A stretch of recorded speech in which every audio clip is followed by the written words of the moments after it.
Welcome back today. I am Jessica Henry Gray. Unless you are watching on my Lavender Jane website, I am Lavender Jane. So if you're watching on YouTube, remember I love your likes and subscribes and your comments, and I always look forward to them. All right, you guys, let's jump in. Welcome to my YouTube channel. My channel primarily focuses on plein air painting. With over 30 years teaching experience, I find that plein air painting is so enjoyable, and I love the adventure and travel and just getting out into nature that plein air painting allows. I focus on painting in a manner that teaches you the basics of plein air painting with efficiency, composition, and basically getting out and having a good time. Enjoy my videos and let's get out there and paint something beautiful. Okay, so I really like that view kind of looking that way. The beautiful green of the grass and some of these trees are just really lovely. So I'm gonna set up going that way. First things first, I got my tripod. So my tripod fixture right here.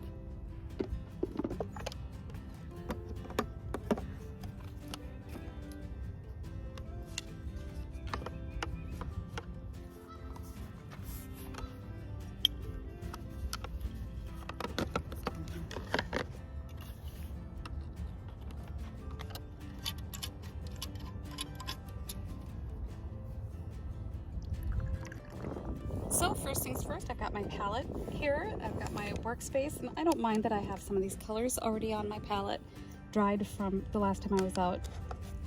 Got my little cup of water, my little sponge, and I am all set. Okay, so I'm just gonna loosely sketch on this side over here, the scene that I see before me that I think is interesting with the winding path.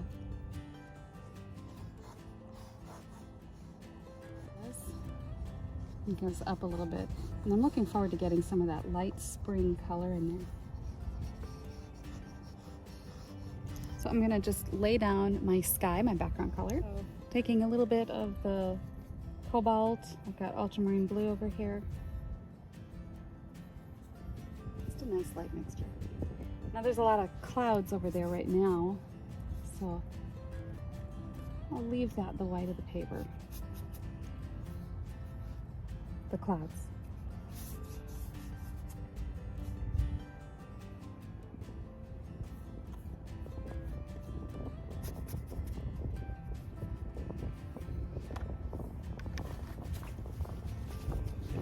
Just soften the base of some of these clouds a little bit.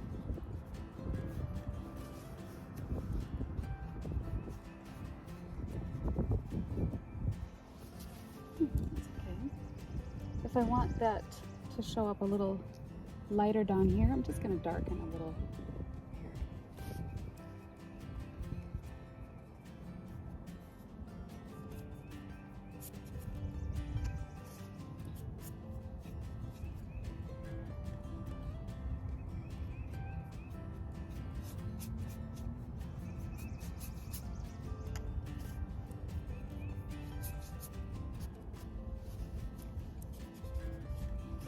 Okay, that's fine. Now, the background is trees. They're somewhat gray, so I'm going to take some of my brown. This is burnt umber. That's burnt sienna right here. Grab some of that. And then some blue.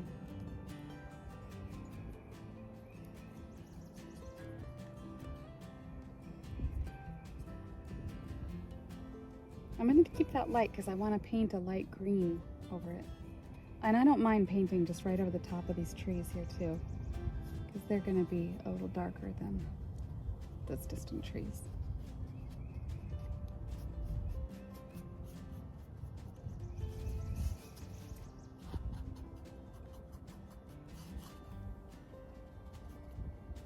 You want that skyline where the trees touch the sky to be soft and sort of blended in a little where the two meet. I don't want a sharp contrasting edge there.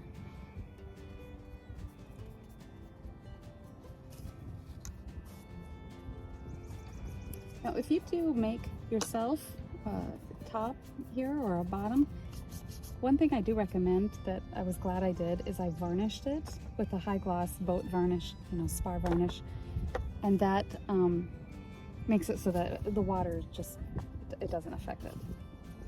Taking a little bit of the alizarin and putting that in here. Now, as the trees come down to meet the grass and the forest floor, they get darker because it's more shadow under there.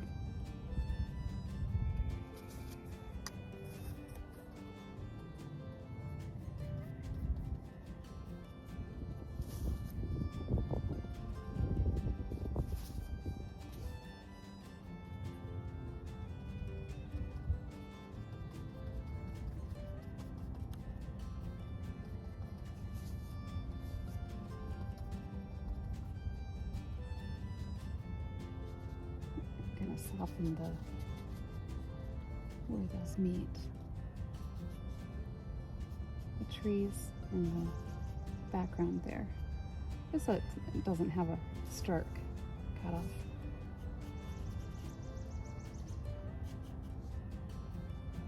Maybe while this is still wet, get in some of these. It's not that wet. These softer, sort of fuzzy, distant branches way off as the tree gets close to the sky. They become little fuzzy blurbs.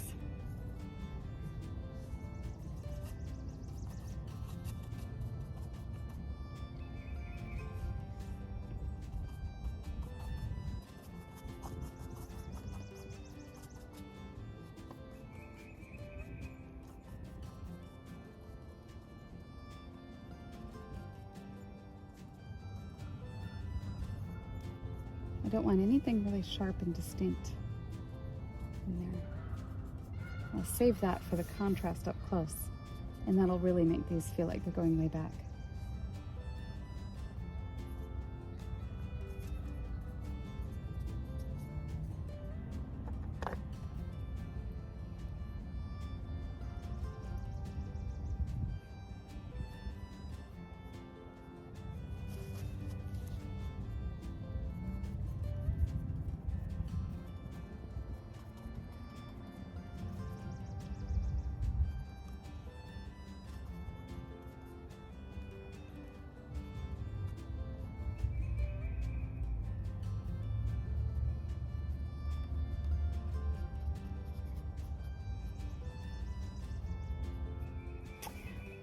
So let's see, now I am looking back there and I see some beautiful spring green, and I'm going to just take some of the green I have on my palette, which is just some of the cad yellow light. Gosh, that looks, that's about there. If you need to test your color on the side of a paper, you should have some handy for that in case you want to just see if you're getting close to your colors and values. Remember, watercolor is going to dry lighter. You put it on and it'll seem dark. Don't be too alarmed. It will lighten as it dries, which is kind of nice because it gives you that opportunity to build things up after it's dried. You can build up another layer of glazing. Just keep building it up. But if you want to be careful to not overwork the layer underneath it. Don't agitate the subsurface when you're building up your layers, because it can very quickly start lifting it, and then your painting will start to look overworked. I love that dusting of green in early spring. Just like a slight sprinkle. Down below, we've got some more rich greens. Oh, that's phthalo.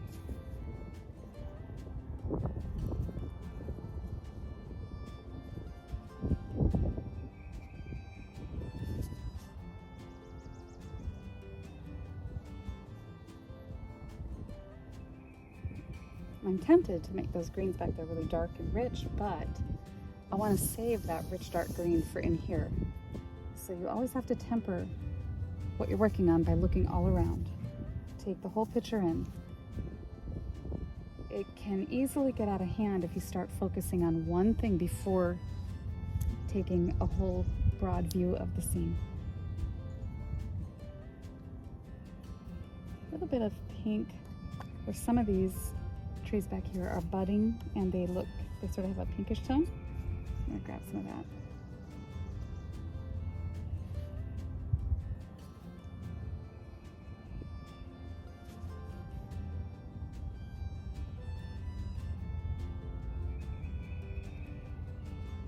So now I'm comfortable with that, so I'm going to build my way up now to the foreground. And there's this soft patch of grasses back there. A little yellow ochre, a little burnt umber, and then some blue to tone that down because that's really vibrant.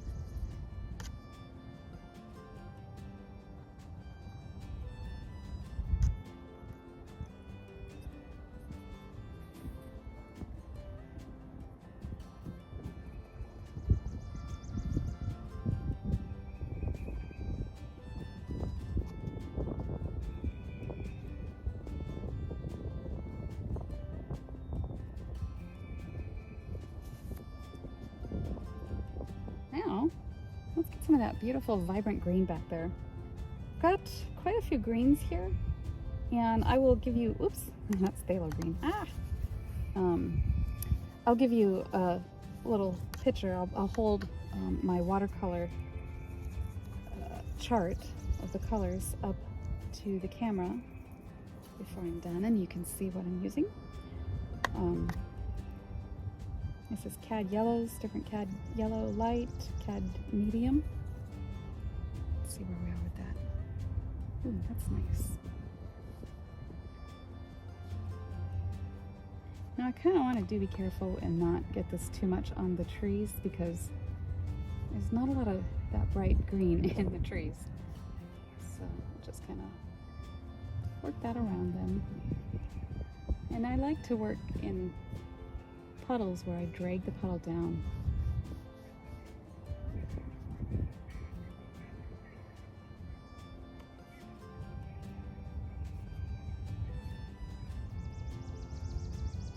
Now I know it's looking kind of flat because it's just a nice flat green, but I will build it up here in just a minute. So take some of the darker green.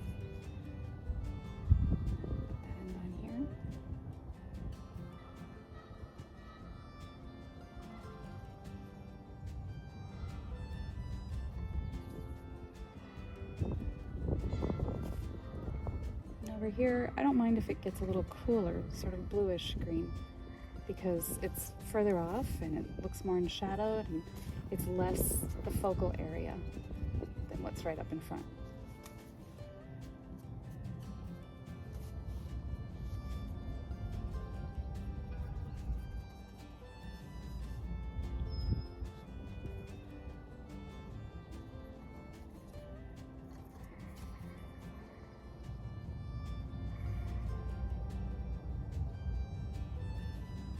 You can see how by popping in some of that richer dark green, how that just really helps to bring this forward more.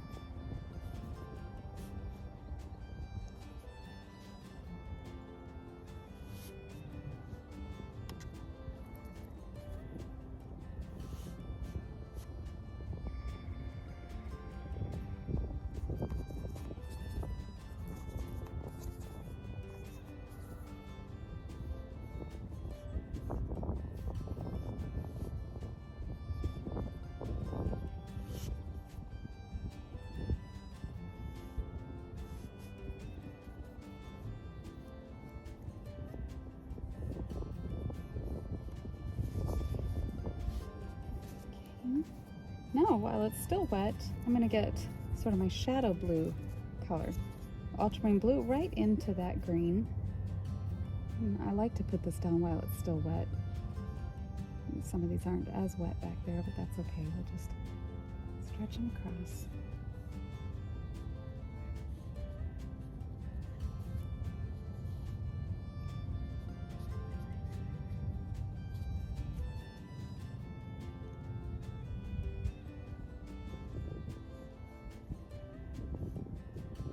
finish up with a little smaller brush now.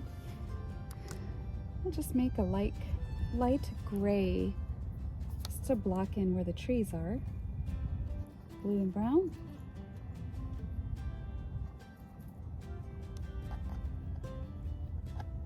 Let's throw in a little purple. This is, I want to say moonstone or moon glow or something.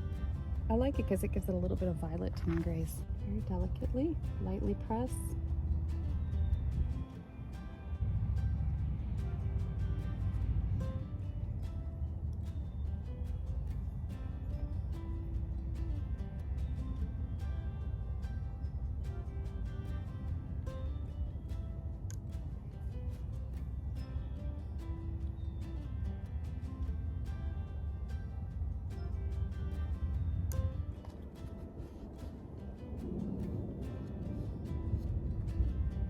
Why don't I get that path in, which is a little bit more ochre to that gray, just a little.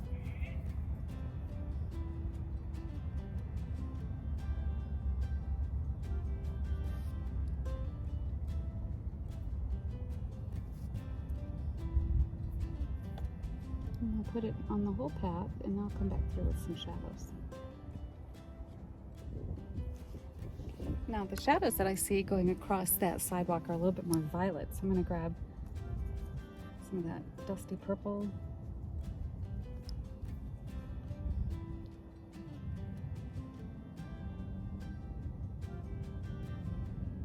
Some careful little dappled shadows.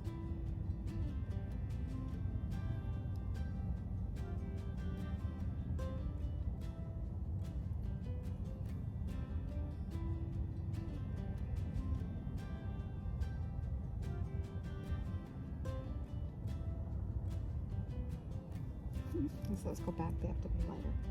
I'll get the rest of that with a smaller brush.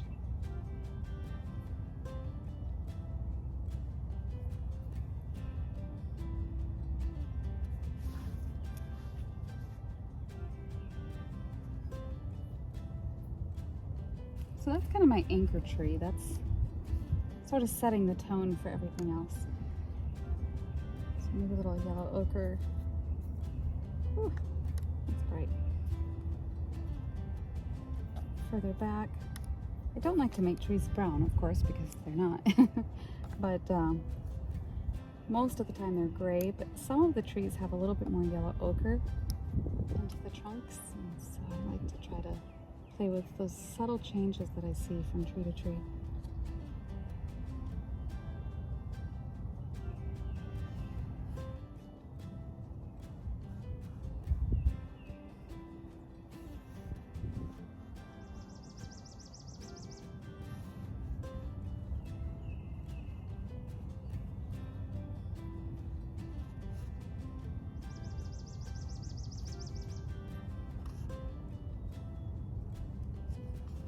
Just establishing the core of the tree, the main trunk and the graceful arc of the main, what I say, skeletal structure of the tree.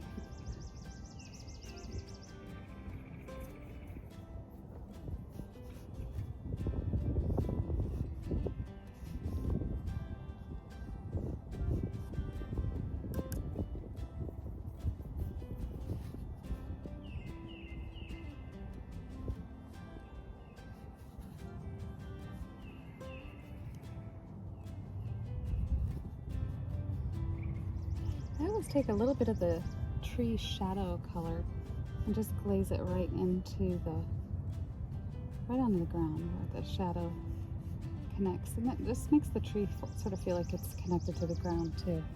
And I like that effect.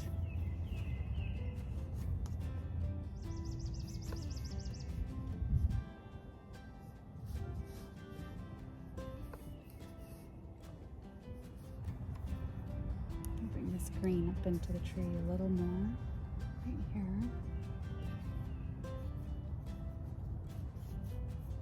Soften where it touches the ground.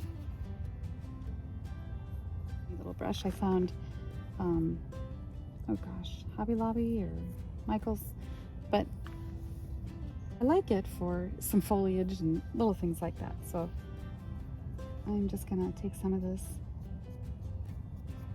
and create some distant brush and leaves and twigs and things up in here.